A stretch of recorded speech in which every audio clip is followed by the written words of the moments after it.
In this episode, I cover we're all kind of fine with DRM now. Microsoft and Samsung partner to bridge Android and Windows closer together. The mysterious new PS5 feature everyone's talking about but might have a disturbing downside. And finally, Dreams reviews are in, and it's showing, unfortunately, a lack of gaming knowledge from the journalists as always.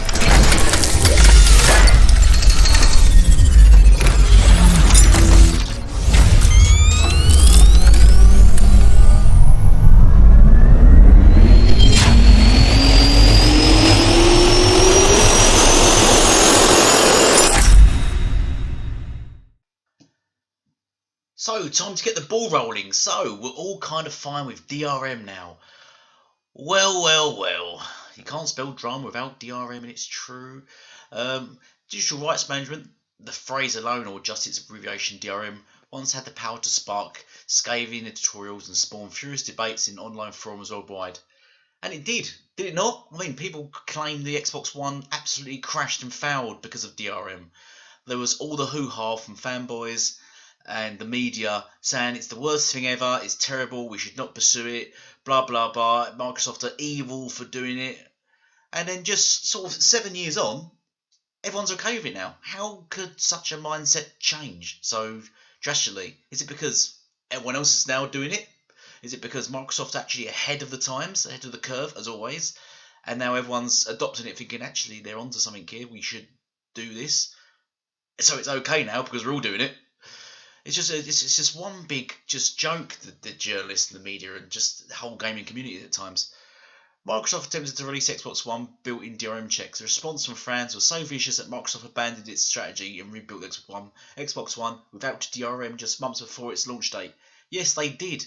Everyone just kicked up a fuss. Where's that fuss now? I'd just like to highlight, by the way, that PS3 and PS4 both have DRM, but nobody mentions it or covers it at all. Fast forward to February 2020, Nvidia launched GeForce Now, the first and only cloud gaming platform to operate on a DRM-free basis.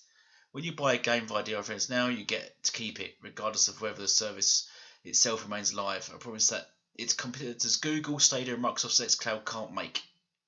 Yet no one seems to care.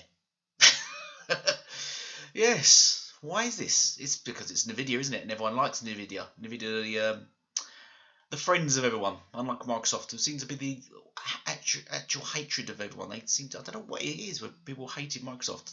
Is it because they're so popular? Is it the same reason that people hate Apple and Google and Amazon? Because they're popular and it's good to hate popular things? I'm not too sure.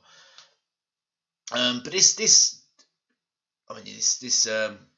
review goes on further and it just goes into the whole sort of the hypocrisy of the whole thing.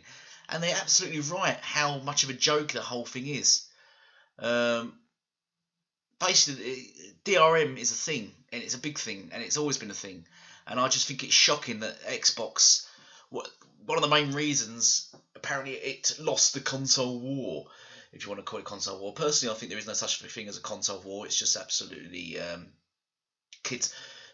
kids talk to abbreviate war with selling consoles. It's just two weird concepts I can't get my head around. You know, you've got soldiers fighting like for their lives in countries and that's war. But sales of two consoles is not a war. It's just a joke, really, to compete such things. But anyway, I'm rambling on here. DRM is a big thing now, and it's in everyone's lives, and you're all happy with it now. Just keep that energy, into next generation, and just remember next time because people still go on about Xbox. People still think Xbox has DRM practices and they're evil, blah blah blah. And yes, they do, but everyone has them. People just need to wake up and know what they're playing on, know what they're doing, know what's going on in life. Do what I do. Read. If you're unsure of something, look it up. Don't post it on social media and just ramble on and copy paste whatever you've heard other people saying. Actually learn things for yourself. There we go. Steam has 1 billion registered users, 90 million monthly active players. Look at that. Despite determined competitors like E.G.G, long-standing DRM-free gambling hub, and Epic Game Store, it's the undisputed leader in digital distribution. Yes, massive DRM there, which everyone seems to sidestep and just be completely okay with. Yeah, generally users are okay with this threat. After all, it's Valve. It's the company that made DRM palatable in the 2000s.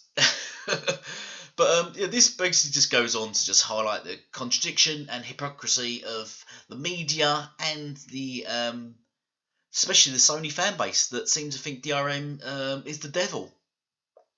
Yet quite happy to subscribe to DRM on Sony. Yep, there they go. Microsoft and Sony each offer subscription packages. Yes, and just so happens Game Pass is a far better service than PS Now, but no one seems to complain. No one seems to be bothered that really PS Now is just a paywall for backwards compatibility because they couldn't get backwards compatibility onto PS4. Let's face it, PS Now is just backwards compatibility, but you pay for it. It's locked behind DRM policies. But anyway, yeah, that's my rant on that. But that's just a short rant, really. It's good that finally, probably a little bit late, that someone's, because this came out 16 hours ago, that someone's finally said, wait up, why was Xbox dragged through the bushes over DRM when everyone's doing it? Bit late, much like when Platinum apologised to Microsoft for the whole scale-bound nonsense 3 years after the fact. But let me move on to my next subject. I'd love to hear your comments and views below about DRM and why Xbox lost the war because of DRM, but everyone else is okay to not lose anything over DRM. I'd love to hear your comments below. Let's move on to the next subject, shall we? Microsoft and Samsung partner to bridge Android and Windows closer together. Now, this is actually massive. People realise how big this is. This is going to bring in massive revenue for Microsoft. Samsung are a massive company in Japan. Obviously, they far outweigh Sony as it goes for hardware and products and stuff. So Samsung is basically as big as you get in sort of Asia and stuff, as well as worldwide. They're massive worldwide, of course. So this is a massive deal they've got going here, and Microsoft teaming up with them on their mobiles and such means you're going to get all the freedom of their phones and games and Xbox games and whatever across all those things. Looks like they are combining things like xCloud and things onto the Samsung phones and stuff. So this is gonna be massive revenue for Microsoft. For its general company, but as well as gaming as well. Microsoft will now sell the Galaxy Note 10 in its own retail stores, complete with bundled apps. So this is an excellent, massive partnership Microsoft are making. It's like they're making a massive move, trying to sort of compete now. But Microsoft and Samsung obviously teaming up to compete and edge out Apple, clearly. Which, Apple are the devils. Who likes that? I've got a Samsung phone myself. Can't stand the iPhones. Awful, sort of just cheaply made things that just you could drop and shatters. Obviously built to break.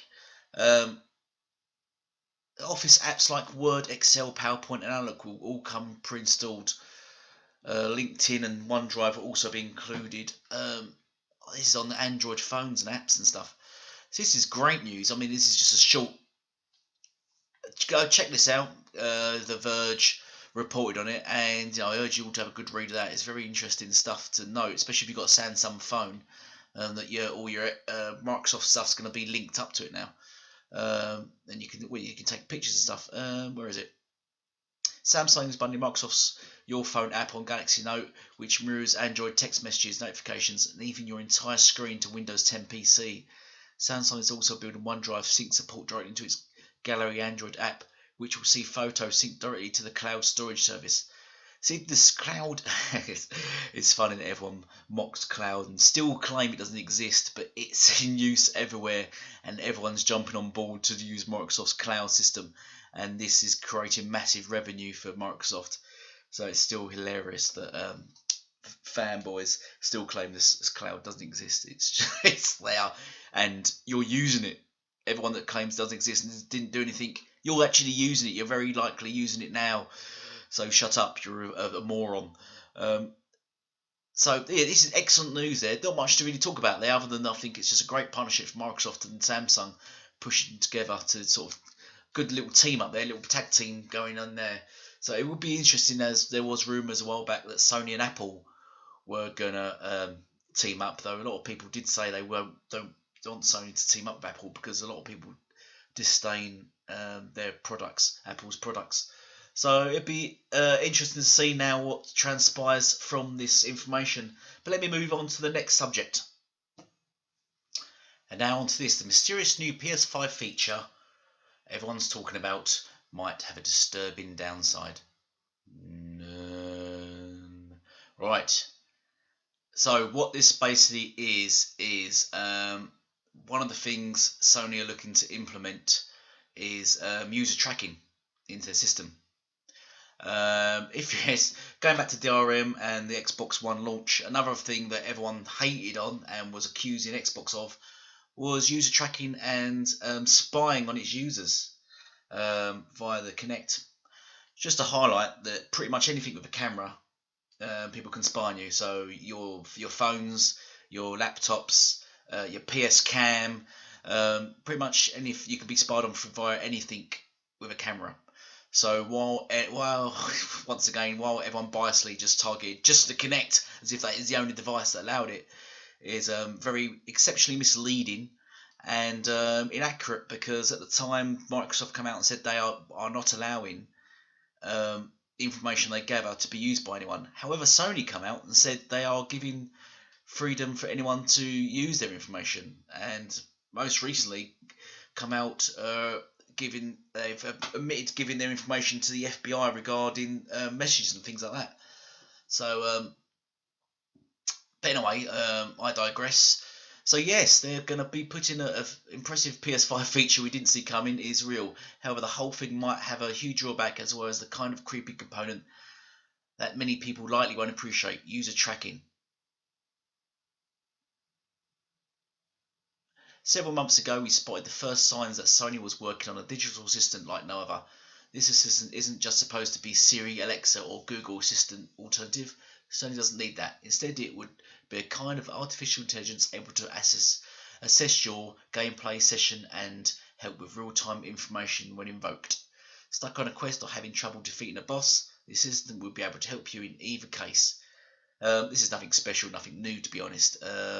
Microsoft already has a similar thing, and so do some other things. In fact, Microsoft used to have split screen, which people complained about, another thing, which was very helpful because it means you could play a game and at the same time you could watch YouTube, so you could watch walkthroughs and all such stuff like that, which I used to occasionally watch when I wanted looking for stuff.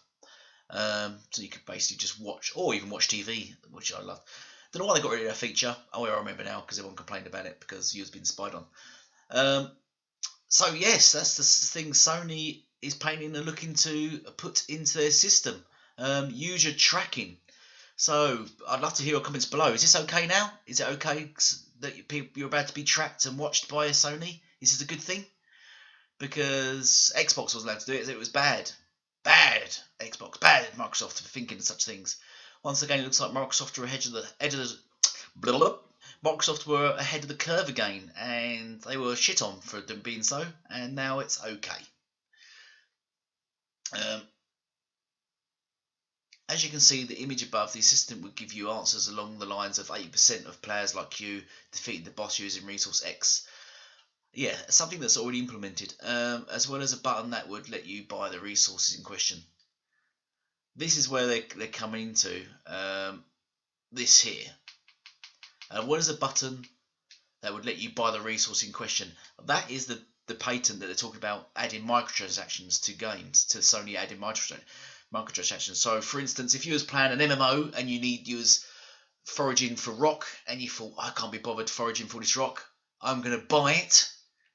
Sony are looking to implement that, so you can just buy your way through games. Is it pay to win? Yes, it is pay to win. It's also a microtransaction pay to win, which is a big no-no, which I covered in my last video.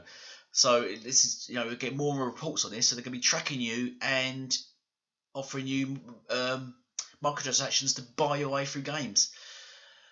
And it's great. Apparently, it's gonna. I'm sure, no doubt, going to come out when PS5 launches. It's going to be PS5 will track you and give you pay-as-you-go microtransactions, and it's great. And this is why it's genius. We're going to get all those media headlines coming up shortly, I imagine. And the feature can definitely be helpful when it comes to discovering some new DLC that's available for sale. Yes, of course it will, because they want your money. Hey, why do this? Here's some DLC. Just imagine you're trying to play a game and they're just trying to sell you stuff while you're trying to play a game. Oh man, what a joke. That said, this new feature would also be incredibly creepy. That sort of answer means that Sony will track everything you do in games to win, and will use that information to promote microtransactions. There we go. If you're okay with tech companies tracking your actions, you won't be bothered by this feature. No, everyone hates it. Honestly, did you see 2013 right through to about 2015? Everyone hated it. It's the worst thing in the world. You will die if you follow this action. Of course they won't. Sony, it's Sony. They will be praised for doing such a thing. But that doesn't make it any less annoying for people who aren't fans of tracking. Is it okay for companies to track your gaming? Yes, I would say yes it is, because it's very important to gaming to see, to improve on gaming as well, to see how you're progressing, what games you're liking. There's various reasons, and lots of companies, not just gaming companies, track progress and track how you're doing. But as for the microtransactions and pay to win, and then offering you DLC while you're playing a game, that seems incredibly greedy and incredibly dodgy to me. This goes on further, and there's other comments, blah blah blah, about it. It says that which many people will defend Sony for. At the end of the day, this is just a patent, and Sony might never use the technology in future PlayStation console. Yes, they will. They will use it, and I can tell you why. Because Sony have already had things like this on the sly go through it, but they probably will implement it, and you just won't know about it, because they already use some sort of tracking thing on the PS4. So I can guarantee this will go ahead. But they called it creepy and tried to sort of put off the idea. It won't happen. Don't worry about it. It'd be interesting to see what the media says when it does happen. That's what I'm looking forward to. And be sure I'll make a video on it when it happens and reference back to this. Let's move on to my next subject and final subject, I believe. So, Dreams reviews are out. There is no overall Metacritic score yet because there's not enough reviews in. But what it's getting so far is good. But it's just once again highlights the lack of knowledge of journalists. I don't really care for the Metacritic scores anymore, the overall score, because they're ignorant and irrelevant, basically. Because they're not gamers. It'd be like asking a child his opinion on quantum physics. That's how I see journalists on Metacritic. You're sort of asking a journalist to enjoy and write a review on something that he has no real knowledge or experience in. So this is sort of, but the thing I want to highlight in this little rant about Dreams, because there's no score of it, and I'm sure the game's good because I like creators. I was a massive fan. I've put 80 hours into Project Spark, which I'll show towards the end. I just wanted to highlight some of it, just like Death Stranding, if you recall. There's a lot of them saying this game's bad, this game is terrible, this game is dull, I will never play this game again. Yet all gave it 10 out of 10. Sort of Dreams is following the same suit. I don't know if it's just a retaliation because PS4 games didn't do well with Metascores last year, so I don't know if this is they're just trying to sort of close that gap. And because this tends to happen on Sony's side, but you got the usual Push Square, which is a Sony Pro site, giving it 100, and you've got various others like PlayStation giving it 100, of course, IGN giving it 87. But my point I want to make here is things like, as well as overwhelming as it is, Dreams is unique. It's not unique. Project Spark came out in 2014, and it's just a case again of a lot of journalists not being aware of what other games there are available to them. This is a great example of that. A once in a generation release that changes absolutely everything and resets what a game can be. Not really a once in a generation release, because once again we had Project Spark in 2014, but then this is a journalist for PlayStation, so I suppose it is a once in a generation release for the PS4. But it's already been done. It's nothing unique. It's not unique. It's not once in a generation. It's not the only game in the decade that allows such a thing. It's none of this. I'll tell you what it is though. They are these kind of games at Project Spark. As I said, I put 8 hours in Project Spark. They are very labour intensive, very difficult games to get into. If you want to commit to spending your time making a game, if you're into that thing, that is great, and that's who it's aimed at.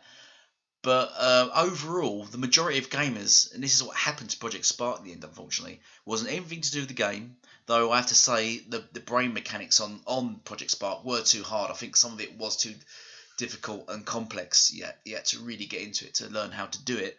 But overall, end of the day, people just want to jump in the game and play it and then jump out of it. Game creators, unfortunately, just very complex things to just get into, to just jump into, make a game, jump out of.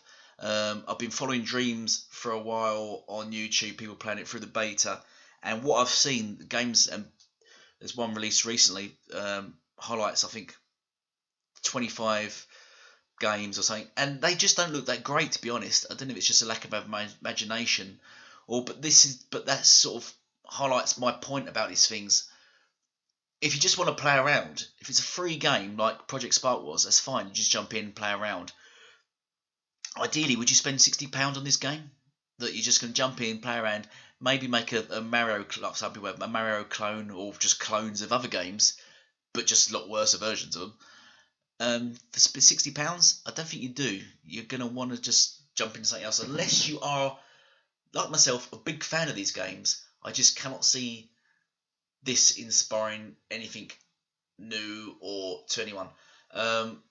Project Spark, actually, the other thing I liked about Project Spark with the Kinect is it allowed a green screen, so the animations that in the game you could change, and by putting your own face and stuff, you could change the animation of the characters. So, for example, if I made a goblin on my game, which I did, and I could pull faces with him and make it, and if I pull faces and danced, he would pull faces and dance, and you could record that and add that into the game.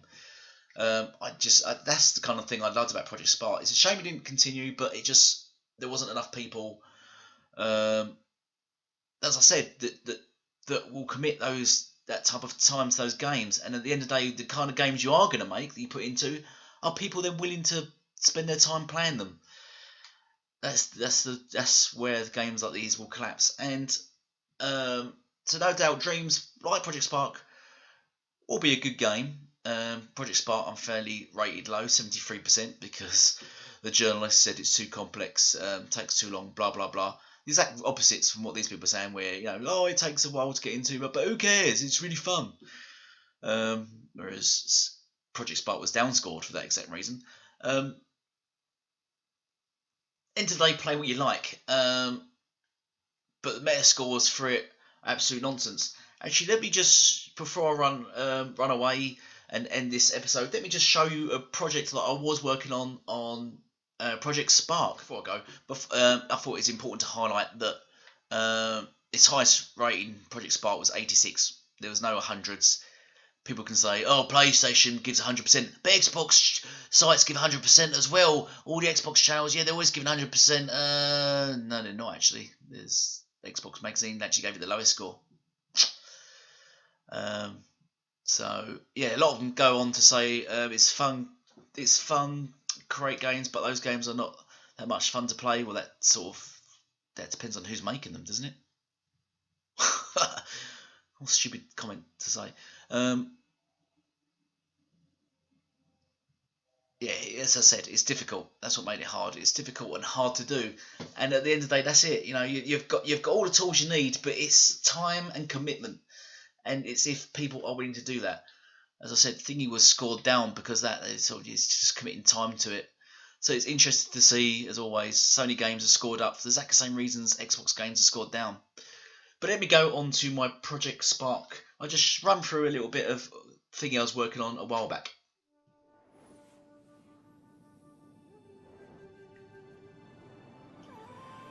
So here we go into the intro.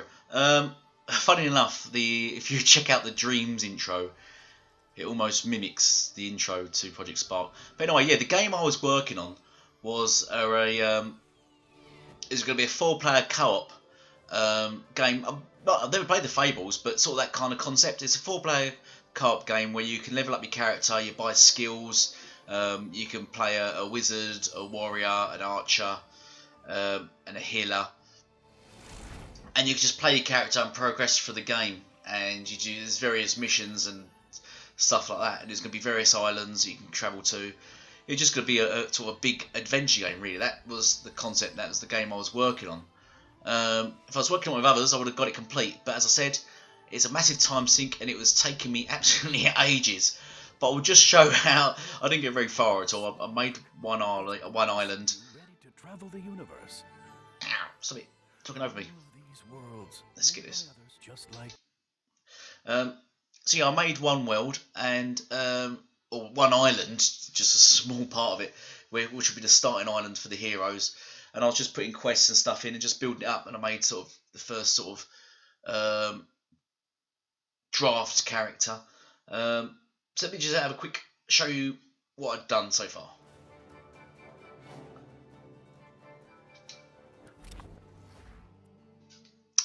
Yeah, you're not connected to the Project Spark. Yeah, they closed the thingy to it because there just wasn't enough support, and it was free online, so they stopped supporting it basically because no one was playing it, not enough people were playing it. The world I was making was Elseworld. It's a shame, as I said, excellent game, very versatile. You can do lots of different things.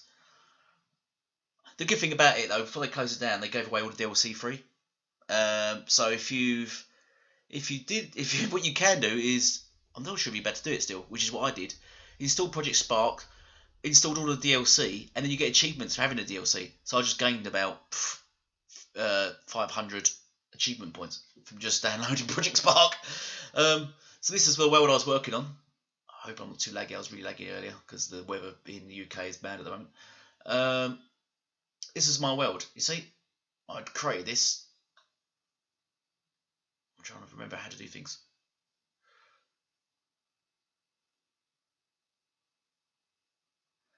There we go, look. That was like a bit of harbour. You can get boats. I did build another island there somewhere, I'm pretty sure I did. But yeah, over there. I'll go over there in a minute. That's where you get a boat and you eventually leave the island. But this is just starting island and you've got to fulfill various quests. Oh yeah, but I can't zoom in. You can give people. There should be a lady that walks around. People that there's NPCs I put in that you do quests and things, and they walk around and commit actions. You can give them things to do, and they do stuff. That thing's called. It's like a brain, but it means there's an action there, which could be anything. It's anything like if you walk past that area, birds fly away or something like that. That's why I had a similar thing here. Oops, going right into the game there. And all the sound effects, you had all the sound effects yourself. If you hear that. Birds.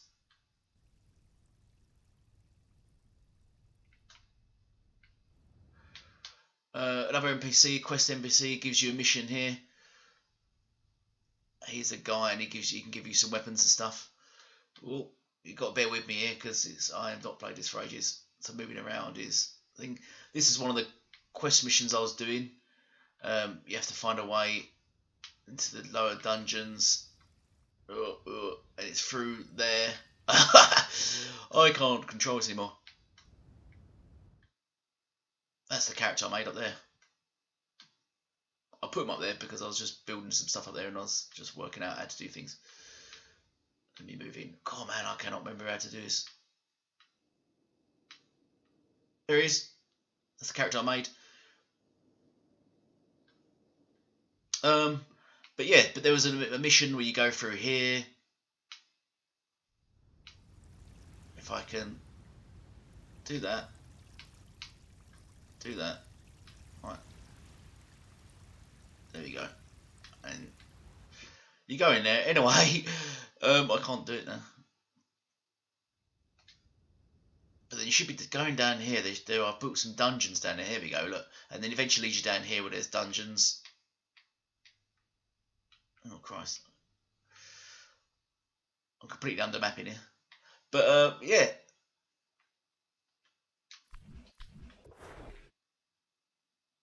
I can't even go up again.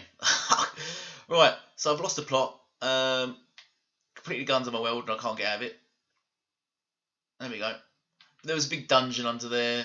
I was building a city over here which you can get a boat to.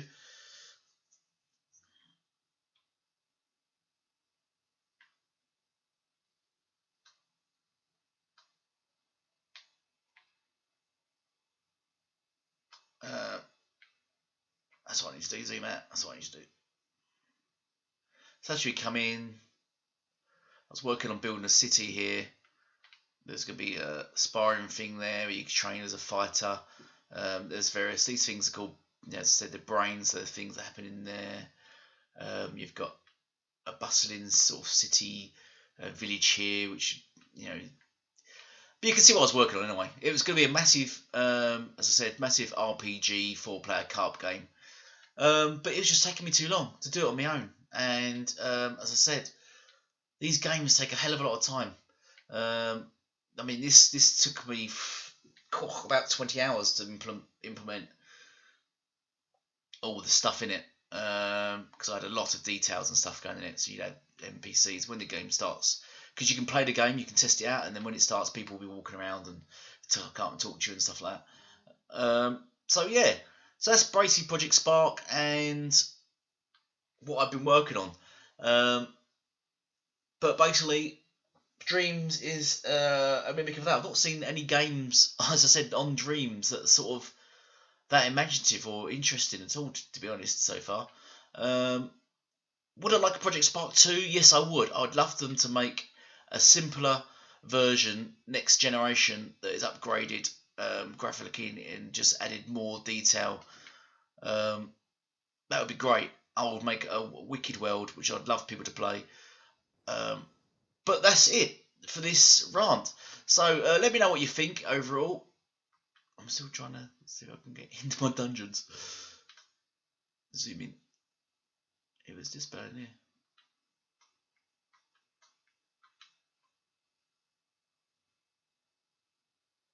You can see the tunnels there, and I can't. I just can't. The tunnels are in here, but I can't seem to. Oh, there we go. I was in one then. Anyway, there's dungeons. I had all goblins down there, and there was quest missions. And you can enlarge and shrink creatures. You can make them as big as like Godzilla. I had a creature that if you didn't kill him in time, he'd drink a potion that enlarged himself, tripling. So you got a goblin that drink a potion, making himself like massive, like a T-Rex size compared to you, and he would do triple damage. So you sort of had to kill him in a certain amount of time before he sort of drank the potion, which then made the game much harder.